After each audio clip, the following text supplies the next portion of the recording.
नमस्ते सबैजनालाई। सन्चै आरामै हुनुहुन्छ होला। मेरो चाहिँ फर्स्ट भिडियो अनि म चाहिँ यो युट्युबमा हाल्छु, हजुरले गएर साथ सपोर्ट दिनु होला। मेरो नाम चाहिँ Nirmala Pant, I am from Baitadi. म चाहिँ हाल काठमाडौँ बस्छु, बुढा नीलकण्ठमा। अनि उहाँ चाहिँ दिदी हुनुहुन्छ, उहाँ दिदी र मसँगै एउटै घरमा काम गर्छौँ। हामी दुइटै डुल्न गइरहेको थियौँ, अहिले इभिनिङ वाक गइरहेको थियौँ। अनि अब के भनौँ, अरू चाहिँ सन्चै हुनुहुन्छ होला हजुरहरू नि। अनि उहाँको नाम चाहिँ लिना ह्यान्जङ, के अरे दिदी ह्यान्जङ ह्यान्जङ म बिर्सेँ अगाडि। अनि मैले चाहिँ हजुरहरूलाई के भन्न चाहेको हो भनेपछि, यहाँ चाहिँ खतरा छ होइन। माथि जङ्गलको ठाउँमा जङ्गल पनि छ, यस्तो राम्रो छ। शिवपुरी राष्ट्रिय निकुञ्ज खतरा छ, घुम्न आउनु होला होइन, सबै आउनु होला। अनि हेरेर आउनु होला, तर आउने बेला खुट्टामा नुन र टिमुर डलेर आउनु होला। जुगा लाग्छ यता, छाता बोकेर आउनु होला फाइनल्ली गाइज। अनि दिनको एकचोटि त यहाँ पानी परि नै हाल्छ। यता हेर्नुहोस्, यताको भ्यू हेर्नु सक्नुहुन्छ हजुरहरूले।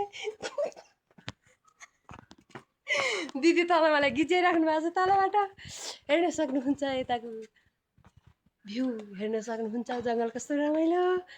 अनि यता हेर्न सक्नुहुन्छ ठुल्ठुलो अब धनीहरूको घरहरू पनि छ। यता हेर्न सक्नुहुन्छ यो कम्पनी। अब यो कम्पनीमा हामीले काम गर्नुपर्छ है गाइज, अब बनिसकेपछि। अनि अब के देखाऊँ म, त्यसपछि म केही पनि देखाउन चाहिनँ।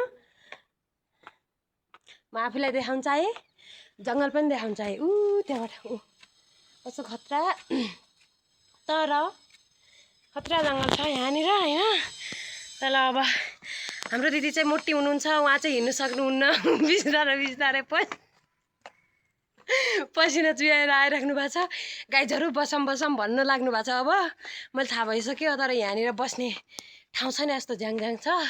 त्यही भएर चाहिँ भन्नुभएको छैन, अहिले त्यस्तो भन्नुभएको छैन। अनि गाइजहरू हामीलाई घरबाट 2-3 चोटि कल पनि गरिसक्यो, कहाँ गयो तिमीहरू भनेर। त्यही भएर हामी दौडी गइरहेछौँ है। अनि यस्तो रमाइलो छ, तपाईँहरूलाई म देखाउन चाहन्छु दिदी। अनि म चाहिँ हेर्नु आफै क्यामराम्यान, आफै भिडियो बनाउने मान्छे हो, त्यसमा आफै हाँस्ने मान्छे, आफै बोल्ने मान्छे हो, त्यस्तो हो। ट्यालेन्ट, एकदम ट्यालेन्ट मान्छे हो म होइन। म जस्तो मान्छे खोज्न कहीँ पनि जानु पर्दैन, सिधै बुढा नीलकण्ठमा आउँदा भेट्न सक्नुहुन्छ तपाईँ। धन्यवाद। आजलाई म यति भिडियो बनाउँछु, म यो चाहिँ युट्युबमा हाल्छु, युट्युबमा हेरेर साथ सपोर्ट गरिदिनु होला। By by. हामी कहिलेकाहीँ यस्तो पागल जस्तो भिडियो लिएर आउँछौँ ल। हस्, बाई बाई।